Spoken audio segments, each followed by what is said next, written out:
नमस्कार, city news में आपका स्वागत है। अमरावती शहर अंबा देवी का पवित्र स्थल।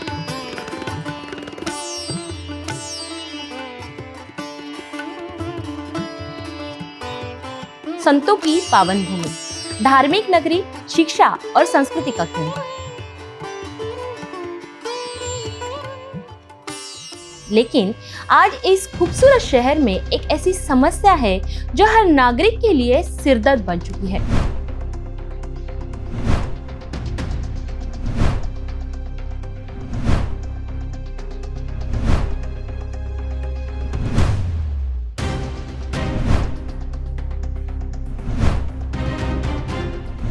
सड़कों पर बढ़ता ट्रैफिक, गाड़ियों की लंबी कतारें और एक अदृश्य शत्रु, पार्किंग की समस्या।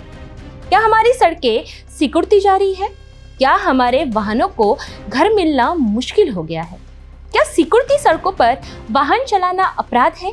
आइए आज सिटी न्यूज पर हम इस गंभीर चुनौती की तह तक जाते हैं जिसका सामना अमरावती शहर कर रहा है।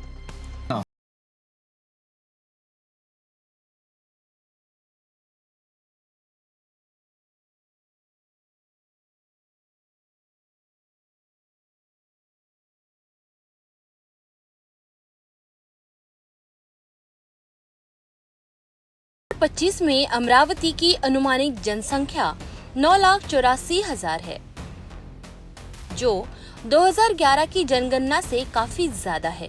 पिछले 10 सालों में शहर ने घरों, बहुमंजिला इमारत, commercial complex, mall, lodge, hotel, restaurant, bank, व्यावसायिक शिक्षा केंद्र, हॉकर्स और मंगल कार्यालयों में जबरदस्त इजाफा देखा है। स्वाभाविक रूप से वाहनों की संख्या में भी उसी तेजी से बढ़ोतरी हुई है। अमरावती महानगर पालिका क्षेत्र में आज सबसे बड़ी समस्या वाहन पार्किंग की है। निर्माण के समय महानगर पालिका द्वारा प्रमाणित नक्शों में पार्किंग की जगह तो दिखाई जाती है, लेकिन हकीकत में ये सिर्फ कागजों तक ही सीमित रह जाती है। कई प्रतिष्ठान तो ऐसे हैं जहां पार्किंग सिर्फ दिखावे के लिए होती है और उसका भी व्यावसायिकीकरण हो जाता है। नतीजतन पार्किंग की समस्या विकराल रूप ले चुकी है। हाल ही में अमरावती महानगर पालिका की नवनियुक्त आयुक्त सौम्या शर्मा ने कार्यभार संभाला है। अपनी पहली प्रेस कॉन्फ्रेंस में सिटी न्यूज ने उनसे पार्किंग और स्वच्छता को लेकर कई तीखे सवाल पूछे थे। उसके बाद आयुक्त सौम्या शर्मा ने शहर का दौरा किया और सिटी न्यूज द्वारा प्रसारित खबरों की गंभीरता को समझते हुए शहर में अतिक्रमण और स्वच्छता के खिलाफ एक बड़ी मुहिम छेड़ दी है। नतीजा, जो अधिकारी केवल निजी लाभ अथवा राजनीतिक दबाव में काम करते थे, वे आज सड़कों पर प्रत्यक्ष काम करते दिखाई दे रहे हैं। अब इसके बाद पार्किंग की समस्या को लेकर मनपा प्रशासन में मंथन शुरू हो गया है।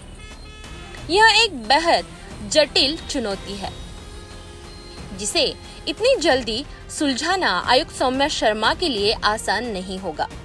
शहर में सड़कें उतनी ही है, नई सड़कें बनाना संभव नहीं है और जो सड़कें थी उन्हें भी अतिक्रमण के जाल ने संकरा कर दिया है। अब हम बात करते हैं पार्किंग की।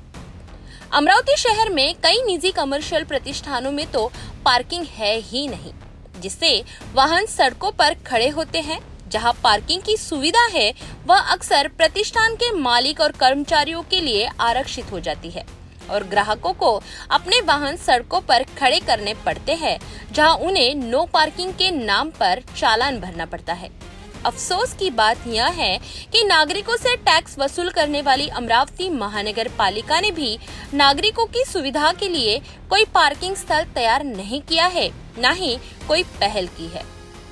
महानगर पालिका के सामने भी एक बड़ी चुनौती है कि वे निजी प्रतिष्ठानों पर पार्किंग को लेकर कैसे कार्रवाई करें, क्योंकि मनपा के स्वयं के कई कमर्शियल कॉम्प्लेक्सों में पार्किंग की व्यवस्था नहीं है। इसकी शुरुआत हम महानगर पालिका के मुख्य इमारत से करते हैं, जहां 2 कमर्शियल कॉम्प्लेक्स है। एक कॉम्प्लेक्स मनपा कार्यालय के दोनों द्वारों से सटा हुआ है, जहां 2 दर्जन से ज्यादा दुकानें हैं, लेकिन पार्किंग गायब है। इस कॉम्प्लेक्स में पहले नीचे पार्किंग थी, लेकिन समय के साथ वह भी दुकानों में बदल गई। आप इन दुकानों के सामने सीधे देख सकते हैं, फुटपाथ पर पूरा कब्जा दुकानदारों का है। दूसरी ओर सुभाष चंद्र बोस मार्केट है जहां 23 दुकानें हैं, लेकिन पार्किंग सड़कों पर ही होती है। इस मार्केट में फुटपाथ तक नहीं है और जो पैदल चलने का रास्ता है वहां भी वाहन पार्क किए जाते हैं। इतने सालों में किसी भी अधिकारी या कारपोरेटर का इस ओर ध्यान नहीं गया। अब हम चलते हैं महानगर पालिका के जवाहर गेट के सामने वाले मार्केट पर, जहां करीब 200 दुकानें हैं, जहां नीचे पार्किंग तो बनाई गई है, लेकिन उसमें सिर्फ 20 से 25 दुपहिया वाहन ही खड़े पाए जाते हैं। बाकी जगह दुकानदारों ने सामान रखने के लिए इस्तेमाल कर ली है। इस मार्केट के बनने से पहले यहाँ 4वीं कक्षा तक हिंदी और मराठी स्कूल हुआ करती थी। लगभग 1998 के आसपास परकोटा के किनारे की दुकानों को तोड़ा गया था और उन्हीं दुकानों को इस मार्केट में जगह दी गई। इस मार्केट का निर्माण 2000 में पूरा हो गया था। अगर आयुक्त सौम्या शर्मा इस मार्केट का मुआयना करे तो यहाँ अंदर बाहर से पूरा अतिक्रमण से घिरा हुआ दिखाई देगा। दुकानों से बाहर 5 से 8 फीट तक अतिक्रमण दिखता है और पक्के शेड बना लिए गए हैं जो नियमों के खिलाफ है। कई बार अधिकारियों के निरीक्षण दौरे भी हुए, लेकिन आर्थिक लाभ के चलते कोई कार्रवाई नहीं कर सका। शहर का सबसे ज्यादा भीड़ वाला रास्ता यही है और इस कॉम्प्लेक्स में आने वाले ग्राहकों के वाहन रास्ते पर खड़े होने से हर घंटे यातायात ठप हो जाता है। शहर में ऐसे कई महानगर पालिका के मार्केट है जहां पार्किंग नक्शे में तो है, लेकिन हकीकत में नहीं। अब अगर आयुक्त सौम्या शर्मा को निजी प्रतिष्ठानों पर पार्किंग को लेकर कार्रवाई करनी है तो उन्हें सबसे पहले महानगर पालिका के अपने मार्केट से ही शुरुआत करनी होगी। मनपा के सभी इमारतों के नक्शे आयुक्त सौम्या शर्मा को खंगालने होंगे। अगर ऐसा होता है तो इस कार्रवाई को देखकर निजी प्रतिष्ठान वाले दंग रह जाएंगे। सिटी न्यूज ने अभी सिर्फ इन कॉम्प्लेक्स की पार्किंग समस्या को उजागर किया है। अगर आयुक्त सौम्या शर्मा इन कॉम्प्लेक्सों का दौरा करें तो उन्हें कई अन्य असुविधाएं और खामियां नजर आएगी। शहर में पार्किंग की समस्या वाकई जटिल है। इसे सुलझाने के लिए मनपा अधिकारियों को ठोस योजना तैयार करनी होगी और काम करने की इच्छा शक्ति जागृत करनी होगी। तभी नागरिकों को इस गंभीर समस्या से राहत मिल सकती है।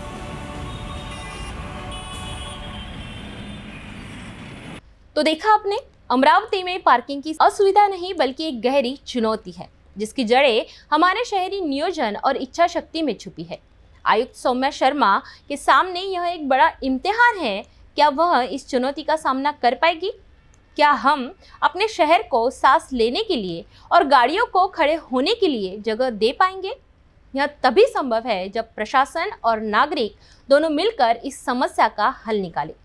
सिटी न्यूज इस मुद्दे पर लगातार नजर रखेगा और आपको हर अपडेट देता रहेगा। तब तक जागरूक रहे।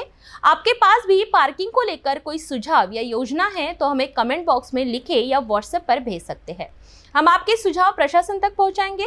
अपने शहर को बेहतर बनाने में अपना योगदान दें।